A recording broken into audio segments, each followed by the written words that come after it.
civilizations from game number 1. So again, Byzantine Celts against Persians and Mayans. And this is a desert like Arabia. And this time Nicov Persians with Miguel Mayans versus Viper's Celts and MbL's Byzantines. Alright, you can see it here, guys. It's displayed. So let's go with the map. I am in MbL's point of view. And on the right hand side, MbL with Byzantines will be against Miguel's Mayans. And on the left hand side, Nicov versus Viper. In the first game, it was Miguel versus Viper in the left hand side and Nicov versus MbL. And so now it's a little bit switched. So Persians for Nicov. Well, Viper and Nicov are not too far away from each other. And oh, look at Viper, the first. Come on, man. In the first game, Miguel was laming a boar to Viper and MbL laming a boar from Nicov. But now we have Viper going with the scout pretty fast, I would say. And remember, I didn't even finish the sentence when I said that Viper and Nicov are quite close to each other. Yeah. I mean, the game hasn't really started, you know. Oh, but look what I'm talking about. Excuse me, look at Miguel. Yeah. Naming a boar out of MbL. Oink, oink. Yeah. Oh my god, come on, man. These guys are crazy. So one each, right? Yeah. I mean, if everyone is laming, the result is the same, isn't it? Yeah. Well, if no, everyone, joking, of like course, you said, if everyone is laming, but yeah, not the case. At least not now. Well, no, that's I'm cool. I mean, not to see MbL going to find the enemy base. Actually, where is his scout, man? Oh, he's still finding. Only now he found the last 2 sheep. Well, to be honest, not necessarily unusual, but in the first game, MbL, not even 2 minutes, and he had the scout in enemy base, laming a boar, and now, as you can see, over 3 minutes, and he is still with his scout in his base. I can call this a bit unusual for MbL, right? Yeah, obviously. And I think, did Nicov notice that his boar got stolen? I don't think so. He was just scouting the front now. So, or did he say something in the chat? No, I don't think so. Like you he said, he's not happy with the map, and he's probably talking about the water wood. in the back. The wood. Yeah, and so he has to go to the side forest, which is very far. Imagine some archers walking into the wood line. It is, but to be honest, look at that hill. I mean, yeah, he can work something out using that hill to have the lumber camp with more protection. I mean, it's okay. Yeah, I agree that it's far, it can be risky and so on, but compared to Viper's wood, for example, it's okay, the first one, but that big oasis, I don't like it that much, while another forest for Viper, where is it? In the back with another big oasis, or to the side of the map, a full one, but again, far from the town center. Let's see how this is playing. I like the forest for Miguel though. In the back, close to the TC, a full forest. It's a great one, and the same for MbL. Good maps for them, definitely. Viper has a dangerous hill in front of his base. I think. True. I was looking now for the hills. Yeah. You're right. He will probably drop the barracks in front of the mill, but then the hill stretches out. Yeah. And I don't think he will wall all up to the end of the hill. I don't think so. Nah, that would be like a very, very big wall. Yeah. But don't be surprised if eventually you will see a wall. Yeah, I know what you mean, but that hill, man, can be so important. You got a point here. You can maybe wall off this hill, but then look towards the center. Viper has a super open map. Yeah. I don't think he will wall everything. True. It's almost impossible. So usually in these kind of maps, in this situation, Viper should be more aggressive, right? Or just, defend what he needs to defend. He could drop a tower on the wood, drop like a tower on the berries. Yeah, stuff like that. But then again, he's Celts. With Celts, you can do whatever you like, really. You can go aggressive, you can play defensive. They allow both, I think. Well, check out Viper. Now he already had Loom researched, but I don't see him clicking Feudal Age. And one more time, it seems that Miguel will be faster. And now Nicov is researching Loom on the other side. Ooh, okay, Scout fighting the Eagle, but not a full fight. Miguel preferred to go back to his town center, and Viper on the way to Feudal Age, but 3 seconds after Nicov. Not a big difference. Yes. But one more time, like in the previous game, it seems that yeah, it's a pretty late Feudal Age for MBL. 3 villagers on gold right now.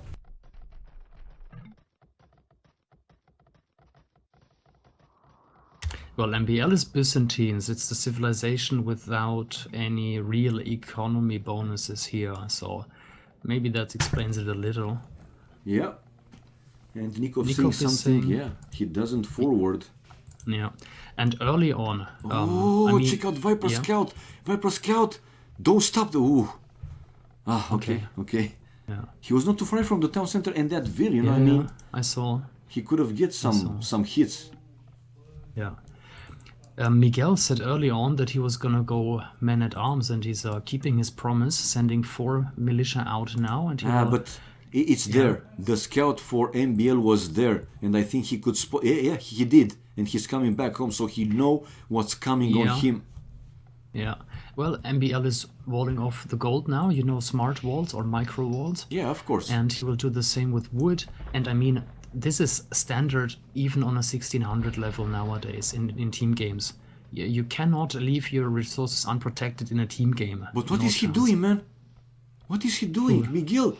He has a hole. Look at the eagle going in. Oh man, man. Yeah, nice. Very nice. Oh, he has the scout there. Never mind. But the men-at-arms are coming. And yeah, Miguel losing his eagle. But even so, kind of, I mean, why you leave a hole? He tried, well, because the eagle was standing there, and that was very smart play from Miguel, but he didn't get in. And here comes Viper with the 3 now men-at-arms going to Nikov's wood, while even 4. Like I said, look at Nicov, one house between that cliff and some palisades, but even so, not fast enough, and Viper is there, spotted right away by Nicov, and now some fast palisades. I think he might lose a vill. Yeah, one is with really low HP, and there you go, one villager going down. Oh. But he has the 2 archery ranges in the place and coming out with some skirmishers. At least at this point, not any villages on gold now. 3 Vs on gold for Nicov, while on the other side, Viper losing his scout to Miguel's town center. I was just there. Nicov was chasing Viper scout and he just lost it. Yeah. Alright, so I'm just looking at MBL space. Looks very nice and secure at the moment because there are no ranged units. It's just men-at-arms. They cannot shoot, you know, across trees and so on. And Viper with the men-at-arms able to take down also 1 skirmisher. Okay, that was pretty good.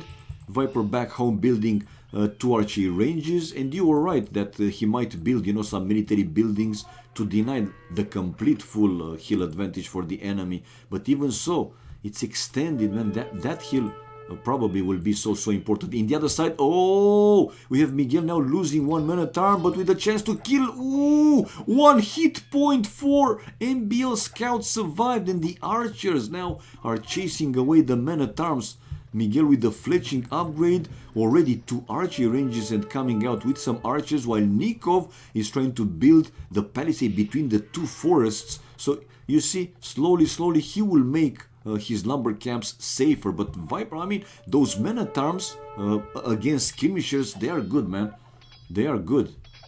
I agree. Against, you know, men-at-arms against skirmishers is like one of the most satisfying fights you can take in Feudal Age. Yep. Nicov in some problems. Imagine if Viper now comes with some ranged units, archers, skirmishers. Again, I'm not saying that he will kill all these lumberjacks, but will make idle even more Nikov's, you know, wood, the economy. And he does come 1 defensive tower for Nicov to protect his main gold. And that scout for Nicov helping a little bit, but now with +1. Yeah, Viper with fletching and an armor upgrade on the way for him, while no upgrades for Nicov. Nicov in some problems. On the other side. Nothing more happens, right? Miguel is researching wheelbarrow, while they had some fight on the right hand side, but MBL with also skirmishers was able to counter the archers. I think Miguel has mostly archers on that side, so yeah, he couldn't fight these skirmishers, while on the left hand side, still not a complete full wall for Nicov. One more time he's sending a Vil to try and finish that one, while Viper comes inside to the right hand side of Nikov's town center with this group of skirmishers. One armor upgrade for Miguel as well, while Viper researching the first farm upgrade, and a few skirmishers for MBL, delaying rather this archery range, the third archery range for Miguel, and he's fighting skirmishers against a big group of archers. MBL coming also with some archers from behind, but look at the micro for Miguel, super fast, was able to kill like 4 skirmishers, losing only 5. We have 4 skirmishes with 1 archer and losing only 1 archer. Oh man, but Nicov still with the problems here, man. Still with the problems here. These annoying skirmishers from Viper, and he did build that house and some stone wall, but that house is only 68 hit points. And look at Nicov, even taking the fight with some of his villagers. Wheelbarrow upgrade now for Viper. Resources for Nicov looking pretty low, while Viper 58, yeah, not the best ones, I mean like crazy strong. Well, let's see. Again, fight on the other side between MBL and Miguel. Miguel with a beautiful micro with the archers. But I do feel even like this, man, when he's fighting archers against skirmishers, I don't think he can take this fight forever. At this point, it's okay, but nah. Depends a little bit on the pings. If the pings are good, then these players, they can out micro skirmishes. Yeah. I know, and it is what Miguel is trying basically. But look at the kills and death ratio. That's my point. 21 to 20. I mean, it's pretty close, and it seemed that Miguel at some point was able to kill more skirmishers. But as you can see, in the end, he has to go back a little bit, and even builds his own defensive tower to protect the main gold. But Miguel, it's the first to click up Castle Age. Right. While on the other side, Viper still tries to go through with the men-at-arms to destroy those defensive houses. On the right-hand side, Viper coming with another group of skirmishers and mixed in with some archers.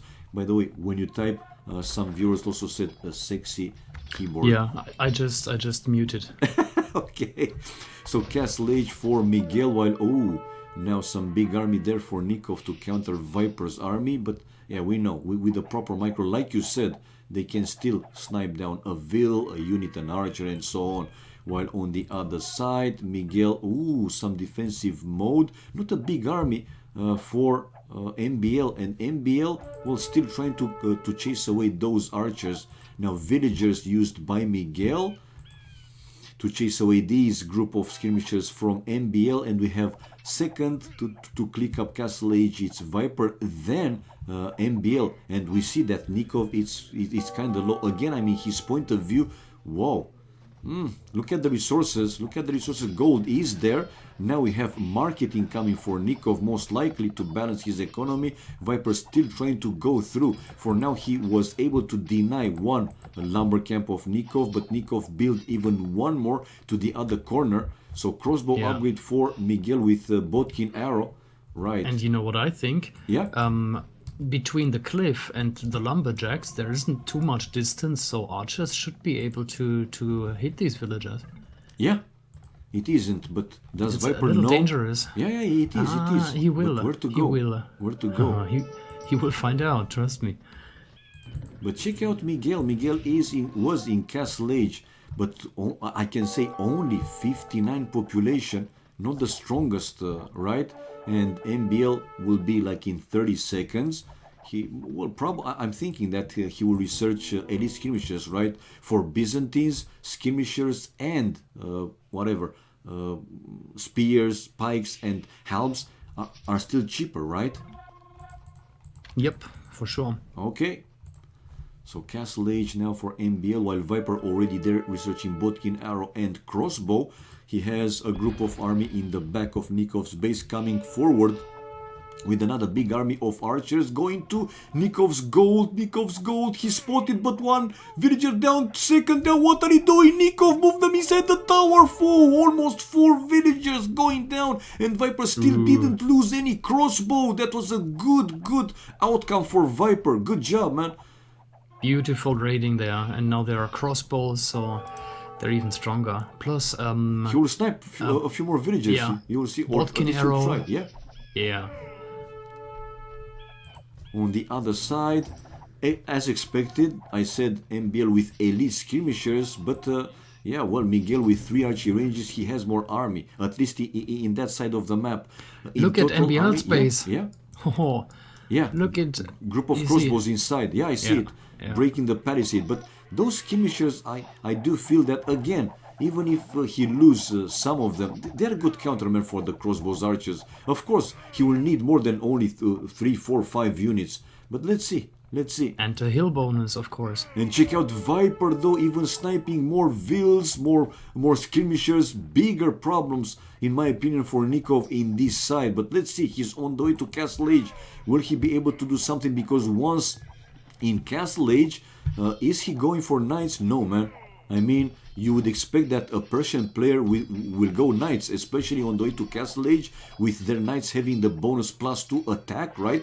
Versus the enemy archers. Now look at Nicov. This might be GG. I am. The defensive tower going down. The defensive tower going down. Ay. You see, Nicov is asking, are you winning? Because Nicov knows he's far behind. He is 900 points behind. Yep. A third.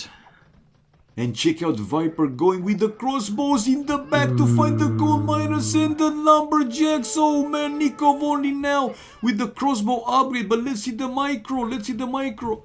And Viper can even bring those knights, man. Those knights. Yeah, nice split. Half the army shooting villagers, the other half keeping Nicov busy. Yeah. Very nice. Need me? Viper... Look at Miguel, come on, man. Yeah. Viper does that a lot. Example for if he's up against mangonels, he even does double splits, you know, so he has 4 groups to micro and he still does it. Yeah, like, yeah. And as and expected, here come the knights. Here comes the knights and GG, man. GG, I mean, he couldn't hold. Look at the population for him. Not super low, but the thing is that he couldn't hold. And obviously he would have lost even more and more. So great play there by Viper. And I really thought seriously that Nicov can make, you know, that side of the map safer, but he should have considered to do these, you know, walls with houses, places, whatever, sooner, man, much sooner. So we have the 1-1, man. The equalizer is here. 1-1. 1-1. Fast achievements. Let's go on. 66 kills for Miguel. So in the end, Miguel did very good. Largest army for Viper, though, 31. Economy, Viper with the best stone, wood, and food, while gold was for Miguel, with pretty big difference, to be honest. The fastest Castle Age for Miguel. None of the players even, you know, close to click up Imperial Age. That was great. And Viper with the highest villager count, 57. Well, under 30 minutes for a 2v2. I'm not saying it was a super fast game, but it's kind of fast, right? We are getting used to see like over 50 minutes, even over 1 hour games. Yeah. This was a bit fast. Anyway, 1-1. Let's go back and wait for them to launch game number 3. And game number 3, you guys have also the settings displayed there, but I will go through. It will be all Huns. Then game number 4 will be Civ Draft. Team behind in the score will pick first the civilizations, except Aztec, Huns, and Mayans, which are banned. Yeah. Then game number 5, Civ Draft number 2, the other team will pick first, but without Aztec, Huns, and Mayans, and all the 4 civilizations from game number 4, and we will continue from there. Okay, I picked the winner in the web panel, so the bets should be paying or be paid out now. I hope that works. Yes, it shows up. Cool. Okie dokie, guys. You again have the game room displayed. Game 3 on the way, which will be all hands.